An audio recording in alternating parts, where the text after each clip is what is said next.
There was once a prince who wished to marry a real princess. So he went on a long journey to find one.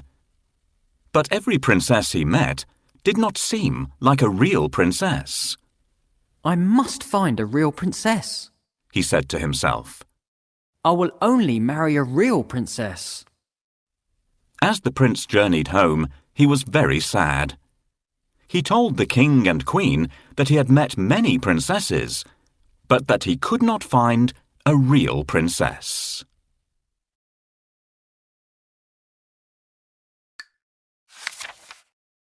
I have been searching the world for so long to find the princess of my dreams. I haven't liked any of the ones I've met so far. What if I never find the love of my life?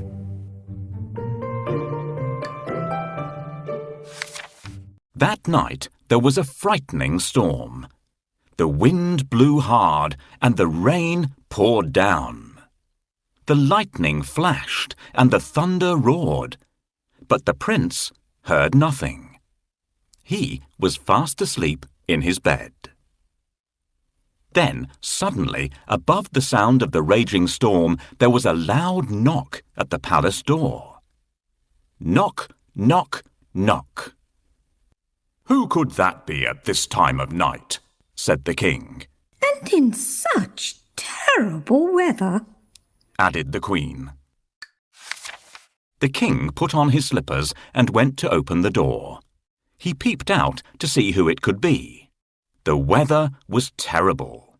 There was a flash of lightning, and standing there on the doorstep, the king saw a poor, bedraggled girl. Her hair and clothes were dripping wet, and she was shivering from the cold. "Who are you?" the king asked. "I am a real princess," answered the girl.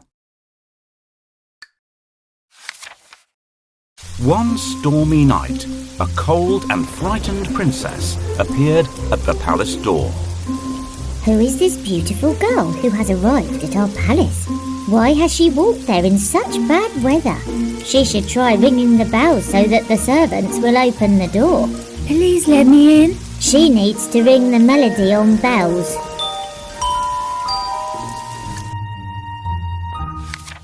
The king let the princess in, and the queen said that she could sleep that night in the spare bedroom. The princess was grateful and thanked the king and queen for their kindness. The queen then turned to the king and said, "We must find out if she's a real princess or not." "How?" asked the king. Without saying a word, the queen went to the spare bedroom and took off all the bed covers. She then took a small, hard green pea from the kitchen cupboard and placed it under the mattress. On top of this, she piled not one, not two, but 20 more mattresses and 20 quilts. The princess climbed up the side of the very high bed and lay down to sleep for the night. The girl with wet hair and a dirty dress didn't look anything like a princess, but she was invited to stay in the best guest room of all. "The princess can sleep here tonight, but I'm going to put a pea under the mattresses. If she notices it, we'll know that she is a real princess.